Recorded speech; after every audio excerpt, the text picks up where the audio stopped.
Hello, let us see how to solve this particular problem. So basically here the problem is like this is a ADC converter and then there is a digital circuit here. So what you have to do is with this ADC converter you have to find the relation between x1, x2 and b0. So the b0 expression should be in terms of x2, x1 and x0. So first of all what we have to do is we have to find out the relation between x2, x1, x0 and b1, b0. So for this let us start here. So this is a resistive divider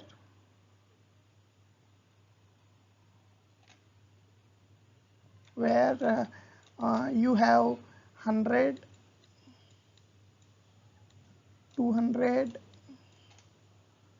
200 and 100 at 3 volts. So now if you see the scenario here, this is a parallel connection definitely, but you can ignore this because op amp has a very high input impedance. So any high input impedance parallel to a very small resistance is almost equivalent to that resistance. So that's why we ignore this parallel paths. So now if you see here, this is 300 and then this is 300. So if you see, then definitely this would be 1.5 volts, because as per voltage division, if there are two equal resistances, then the voltage will become half. Now using the resistive divider formula, V into R2 by R1 plus R2. Okay, so using for the lower arm, R2 is nothing but 100 ohms, R1 is nothing but 100 ohms, you get here a value of 0.5 volt. Now if you take this arm, the total of these is R2, which is 200, 200, 500 and 100. So if you do this again using the same formula, these all constitute 500 and which is R2, and this is 100. So with this you get a voltage of 2.5 volts. Now that means here the voltages are 2.5 volt, and then here it is 1.5 volt, and here it is 0.5 volt. So this section you see here is called a comparator. So the comparator functionality would be this way, where if the positive, the non-inverting terminal of the op amp, if it is greater than or equal to the inverting terminal, the output will be high. Okay, that means if V plus is greater than or equal to V minus, then the output will be high. If V plus is less than V minus, then the output will be low, that means 0.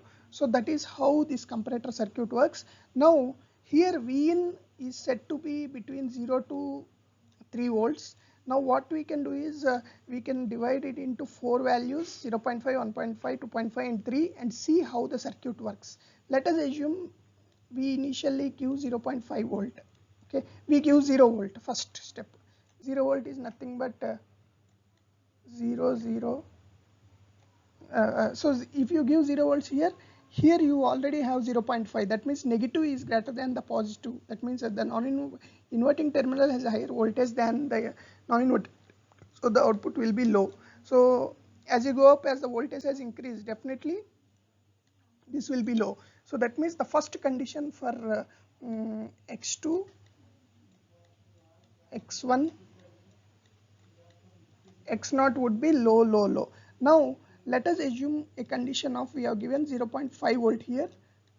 Now if this line is 0.5, because this is already 0.5, this will be high. As this is 0.5 and this is 1.5, this will be low. Definitely this will be low. That means the next condition would be 0, 0, 1. Next, consider a case of 1.5 volt. If you take this 1.5 volt here, so this is 0.5, the non-inverting terminal is 0.5, this is 1.5, that means this will be high definitely. And then as this is 1.5 and this is 1.5, this will be high, and this is 2.5 and this is 1.5, that means this is low. So that means this will be 0 1 1. Now give a voltage of 2.5 volt here or 3 volt, whatever. So 2.5, if you give, all these would lead to highs, because this is 0.5, this is 2.5, this is 1.5, 2.5. Because all the non-inverting terminals are high voltage, they will produce a logic of 1 1 1. So now if we map this to the outputs, we get because this B1 B out is nothing but 0 0 0 1 1 0 1 1.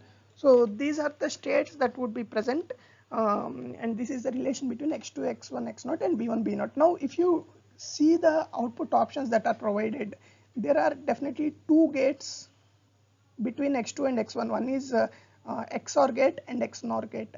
So XOR, if you take the XOR gate, okay, now 0 0 0 1 1 0 1 1. So the output of that XOR gate will be 0 1 1 0, because if the inputs are complementary, the output will be 1. Now if you take the case of XNOR gate, okay, this XNOR is nothing but this scenario here. Okay, if you give, so x2 x1 x0, so 0 0 will be 1, 0 1 will be 0, 1 0 will be 0, 1 1 will be 1. If both the inputs are equal, then the output will be 1. So observing this outputs and comparing here, if you see x2 and x1, okay, so x2 and x1, if you do a XNOR 0 into 0, which is nothing but 1, and 1 into 0 gives 0, correct. Next, 0 into 0, let us start with this condition, that's what we are doing. So 0 into 0 is 1 and 1 into 1 is 1, okay. Next, 0 into 1 is 0, and if you do into x0, which will be 0. 1 into 1 will be 1 with XNOR gate, into 1 will produce 1. That means when you do a trial and error based on this scenario, you get that x0 into x2 plus x1 and XNOR of x1 and x2 is the answer. So sometimes you can, the answer might be a last one, so you might have to do a trial and error of different bits. So this is how we can approach problems this way. So one of the major thing one has to remember is the guy who is attempting should know that he has to apply 0 0.5 and then map these x2 x1 x0 to the outputs. So that is one logic the student must understand. Thank you.